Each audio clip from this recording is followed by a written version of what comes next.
Access to Democracy is made possible by donations from the following organizations. Thomson Reuters, a global company with expertise and insight to unravel complex situations in the areas of law, tax, compliance, government, and media. Their worldwide network of journalists and editors keep customers up to speed on relevant global events. Crutchfield Dermatology, a full-service treatment center and Medi-Spa in Eagan. Their goal is to help you look good and feel great with beautiful skin. With service built around courtesy, dignity, and respect, Mayo-trained Dr. Charles Crutchfield personally treats each patient and is acknowledged as one of the nation's best physicians. Truestone Financial, with locations in Minnesota and Wisconsin, has proudly served its members since 1939. Truestone engages, educates, and supports its members to ensure they have the tools to empower their financial well-being. Truestone Financial, your neighborhood credit union. Learn more at truestone.org. Edina Eye Physicians and Surgeons, a division of Twin Cities Eye Consultants, has proudly served the Twin Cities for more than 55 years now in 7 convenient locations. Using the most advanced technology combined with human touch, Edina Eye offers comprehensive services and dedicated specialists committed to excellence with innovative procedures and expertise for the most advanced eye care.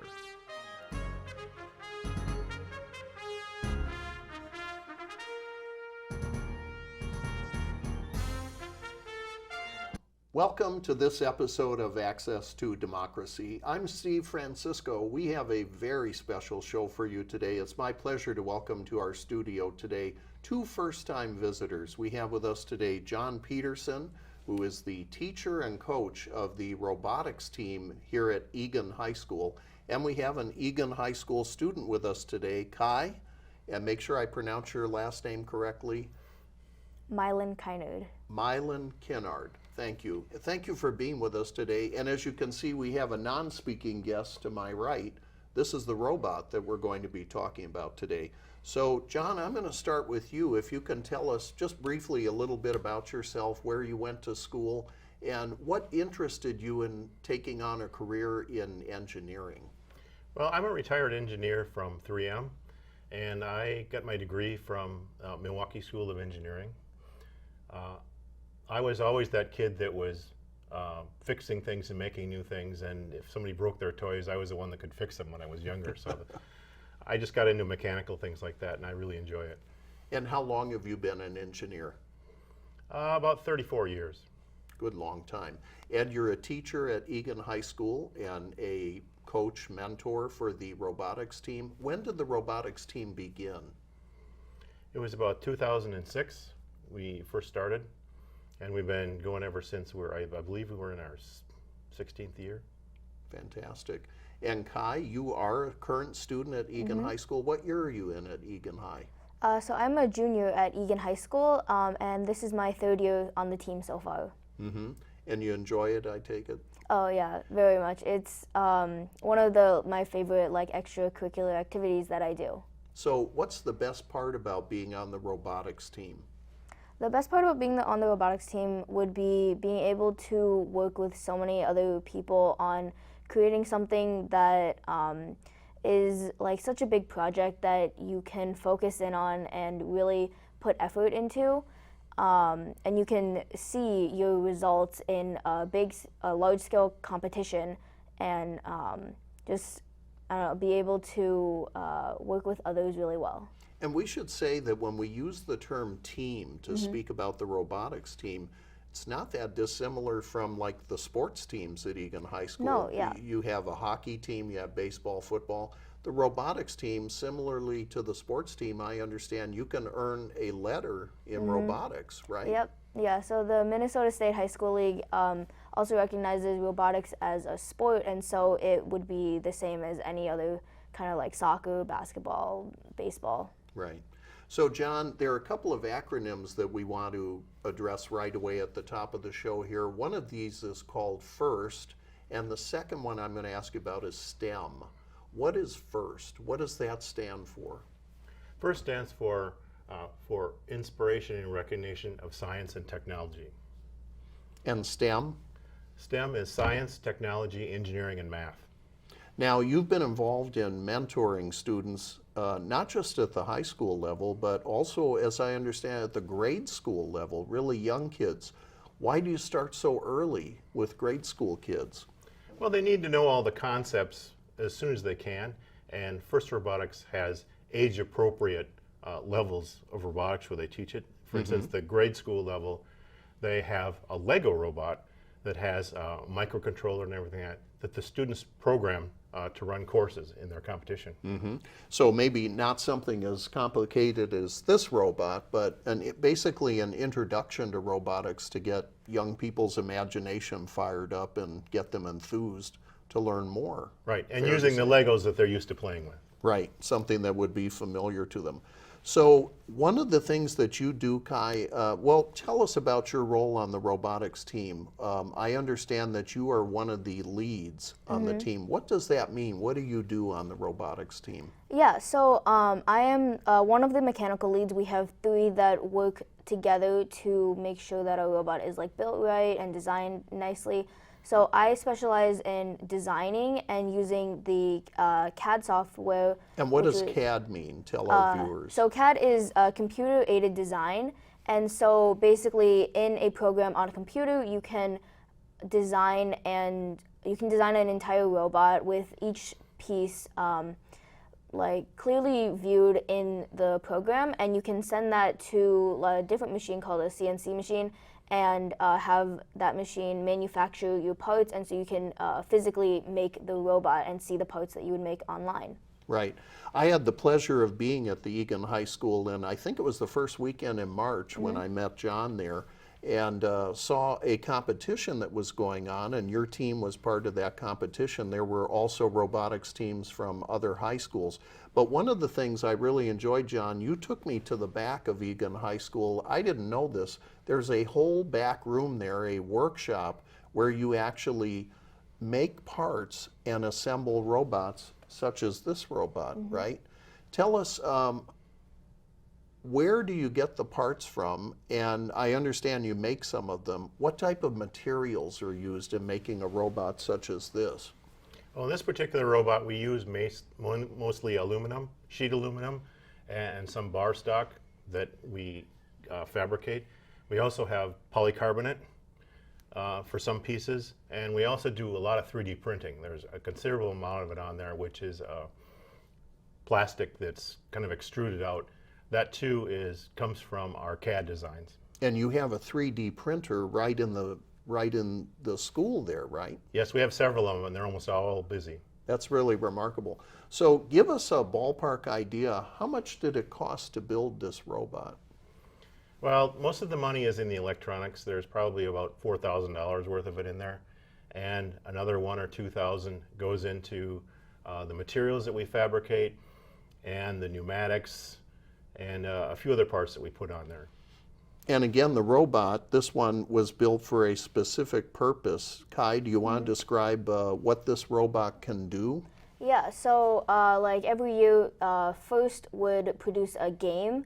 This year's was called Rapid React, and in that game, it's shooting a ball that's kind of like a basketball, and there's like a big hoop in the middle that you would have to hit and get the balls into the higher goal or the lower goal. And so the main function of that game is to shoot and get as many points as you can using your robot, picking up the balls from the ground and shooting them into, like, say, the high goal or the low goal. And we should say, too, before we get too far into this, you're wearing the shirts for your team, Team 2220, Blue Twilight. That's not a typographical error, is it? Why is it called 2220? When you register your team with First, you are given a number, and our team was made relatively early, and so we have a lower number, whereas teams that would be made like right now would be somewhere in the 8,000s. So back to the robot here. This robot was designed for the function that you described. Is the robot adaptable? Could the parts be changed? Could its function be changed? So you mentioned it was designed to be able to shoot something similar to a basketball up into a hoop, and I saw that happen during the competition. Yeah. If you were to change the parts out or change design, it could serve a different function. Yeah, and so we prioritize having a sort of modular design so you can easily take out some of the parts without having to disassemble the whole robot. So like that shooter part that is at the top of the gray piece, you can take that apart without having to touch any of the lower parts of the robot, and you could maybe change it out for bigger wheels and shoot a smaller ball. But there are also other functions on the robot. It's not only for shooting the basketballs. It could also lift itself up. 120-pound robot lift itself up and climb on bars, almost like monkey bars. So the hooks that it has attached onto it could shoot back and reach and grab onto the bars and lift itself up more. That's really remarkable, and I actually saw that happen when I was with you at Eagan High School during the competition in March. I understand the robotics team from Eagan has won some awards too. Mm-hmm. Tell us a little bit about that. What awards have you won? What did you have to do to win those awards? Yeah, so this year we went to 3 different competitions. The competition that we won the award at was at La Crosse in Wisconsin, and we won the award called the Chairman's Award. So that is considered the most prestigious award within FIRST, and it is, the team that wins it is used as like a model for all other teams to aspire to be. And that team works on outreach and different business stuff and how they interact with their community and what they can bring to help everyone around them, and It's the impact they have on our local and national community. In fact, they're going to be changing it to the Impact Award. From the very Chairman's Award. good. Yes. Now, John, part of your background too, you're not only a teacher, coach, mentor, but you've also been a judge at these robotics competitions. Tell us a little bit about that. What are you looking for as a judge when you're deciding who should get an award or recognition for what they built? Well, as a judge, I'm looking for a team whose robots or their characteristics of their team meet the description of the award.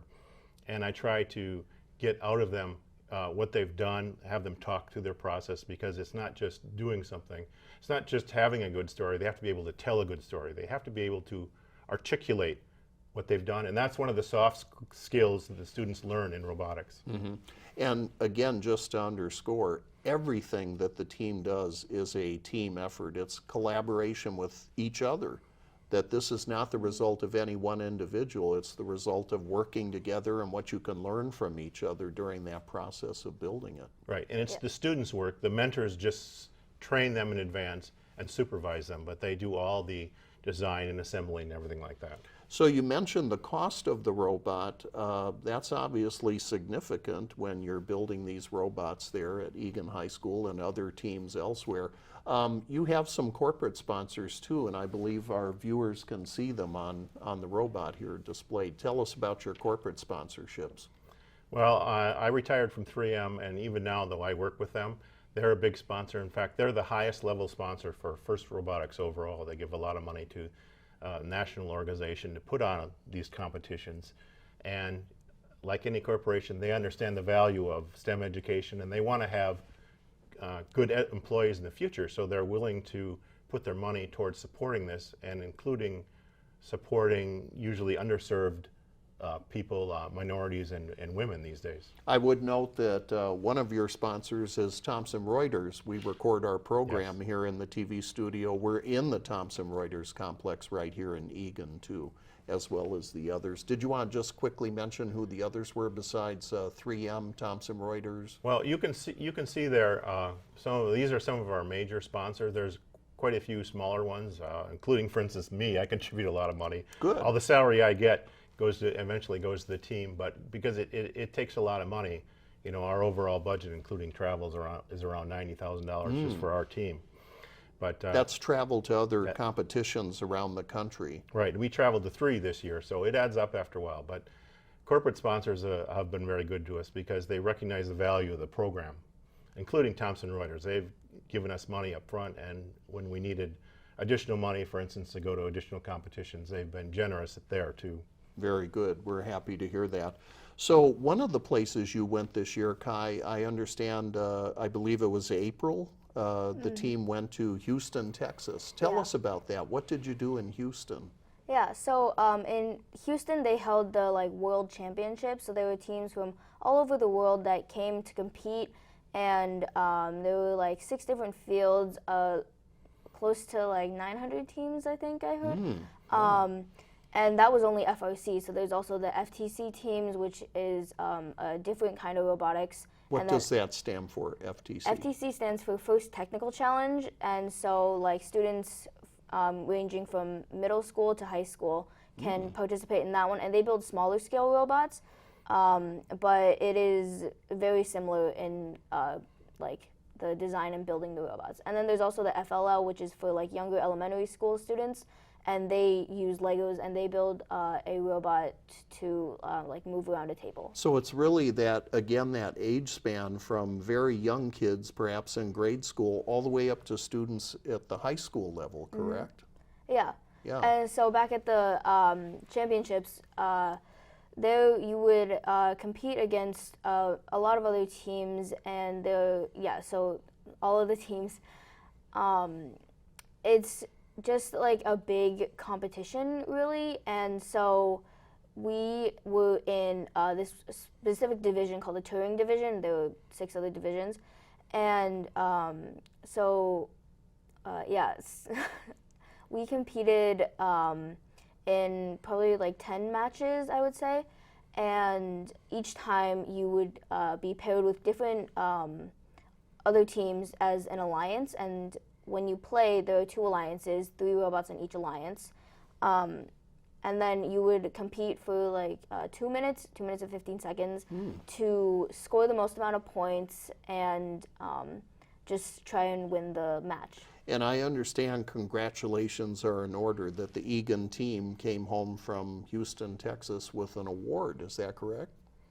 Not necessarily from Houston. Oh, I'm sorry, it was the La Crosse, Wisconsin. Yes. You had the award earlier. But what else did you do in Houston? I heard that you went to the Space Center too. Yeah, that was What did you learn there? Really cool experience. We went to the Space Center and we got to go on the 747 that carried one of the space shuttle? Yeah, the spacecrafts, and wow. Yeah, the whole area is just really cool, and you get to walk around and see all of the innovations that were made so that the U.S. could travel to space, and and all of that was just a really fun experience that you could do with your team, and we also saw other robotics teams there as well while we were there. Did you get some ideas from those teams or exchange notes? Yeah, so we would, during the competitions and at the Space Center, we were able to talk to other teams and just talk about the competition and just have a really fun time with all the other teams. That's fantastic. John, you and I are old enough to remember in our childhood, the American space program was perhaps at its apex, July of 1969. Anybody who was alive will never forget where they were when Neil Armstrong set foot on the moon for the first time. America went back to the moon a few times. We haven't been there in quite a while now, but there are other missions to explore the universe, missions to explore Mars and the rest of space. And computers and science and math played a huge role. In fact, none of these things would have been possible if it weren't for that basic education in science, technology, mathematics. Isn't that part of what this all feeds into, is helping train the next generation of engineers to create new products, create new adventures that America and the rest of the world will take part in? Oh, absolutely, and it's becoming more and more complex. That's why it really helps for the students to get an earlier start on that, supervised by people who are, at the apex of their career in whether it's mechanical, electrical, or programming and engineering and things like that. And one of the things is it keeps our nation competitive, so we don't run into another Sputnik situation where we were kind of caught flat-footed and really behind in science. Yeah, tell people, for younger people who may not be familiar with what you're talking about, what was Sputnik? Well, in 1957, the Russians launched the first artificial satellite that orbited the Earth. And the United States was really surprised that they had this capability, and we realized that we were scientifically very far behind them, and it became a space race at that point, and we had to get a lot more people trained and working in STEM fields to catch up. And eventually we did. What FIRST Robotics does is it helps prevent us from ever having that moment again. And it's a great opportunity for the students because unlike sports or anything, FIRST Robotics is described as a varsity sport where every student can turn pro. That's a fantastic way to put it. And speaking of the space program again too, I know that one of the key moments in the space race, and I remember this, I'm sure you do too, President John F. Kennedy, when he set the goal for the United States to send a man to the moon and return him safely to the Earth. I think that was in 1961 or 62. And of course, just a few years later, July of 1969, it happened. But it wouldn't have happened had it not been for literally an army of scientists, engineers, mathematicians who had the foundation, the training, the education to help us achieve that. Right, and President Kennedy inspired the nation to do this, which is why I think the acronym was chosen for inspiration and recognition of science and technology. That's what FIRST is trying to do, is inspire the students of tomorrow. Kai, where do you think, for yourself, how do you see your future unfolding? I know you plan to go to college. Tell us, what schools are you considering right now? It's still a little bit early because you don't graduate this year, but you're going to graduate in 2023. What schools are you thinking of, and what might you be studying? Yeah, so being in robotics has really helped me to understand like what might be a good passion for me to pursue later on, and doing something STEM focused is definitely what I want to do. So far I've been looking into colleges such as like the University of Minnesota Twin Cities or University of Wisconsin-Madison. I know that those have such great engineering programs, and it would just be a really good school that I think would fit what I'm looking for. Right, and I know this is looking way down the road. It's okay if you don't have an answer right now, and we're not going to hold you to it, but what kind of career do you see for yourself? Do you have a particular idea about where you might like to work someday? What type of work you'd like to do? Yeah, so obviously I'm not super like completely sure about it right now, but I do think something close to mechanical engineering would be a very good like career to pursue, or something around that. Yeah. I'm just curious, anybody in your family come from an engineering or science or math background? Did that perhaps inspire you too to go down this track? Yeah, and so my mom was also a mechanical engineering major at the U of M, and so that has really helped to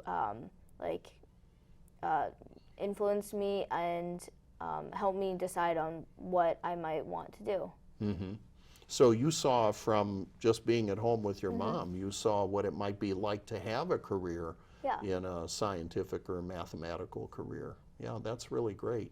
John, how about you? What first inspired you to go into a career in engineering? I think just that I like to build things and use them. Like when I was a little kid, I learned how to water ski because I'm from the birthplace of water skiing. But I also Lake City, Minnesota? Yes, exactly. And I moved on to, like, I built my own water ski jump, and I had to specially modify the skis, and all kinds of things like that just inspired me to keep working with them. Even figuring out the flotation, I had to make calculations and based on the weights of the jump and everything like that. And it just kind of went from there. I have a brother who comes from an engineering background. He has an aeronautical engineering degree from the University of Minnesota. He's a pilot. And he and my dad years ago built their own homemade airplane called a BD-4. It's a tail dragger aircraft. But he comes from a background similar to you. He's the kind of person that when we were younger and growing up loved to take automobile engines apart and reassemble them, or take a transmission apart and then reassemble it and put it back together. So there's a lot to be said for having those abilities. I don't have any of those mechanical skills, but I have to say I greatly admire people who do and who have that ability to do those types of things. Right. And FIRST Robotics allows me to take my experience and all my training and everything like that and continue to use it for someone else's benefit, for instance, the students. Otherwise, I just retire and play golf and it'll all go to waste. That's a good point.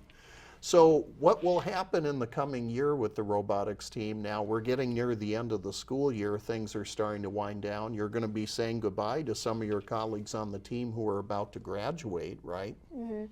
Yeah, so at the end of the season, we have a banquet to honor the seniors and basically the accomplishments of the team in the past year. And after that, we look forward to the new season, and we'll start up again in early July and start with some off-season projects. I know something that we might be thinking about this year is building a recycling robot. Tell us about doing what? What would it do? Building a recycling robot would basically just try to help the community and with their recycling and so we have still a concept in development. Yeah. Very good. We also have some other outreach stuff that we would love to start working on again. We have some this specific thing called a Pacer Center where we work with younger disabled girls to educate them further in STEM.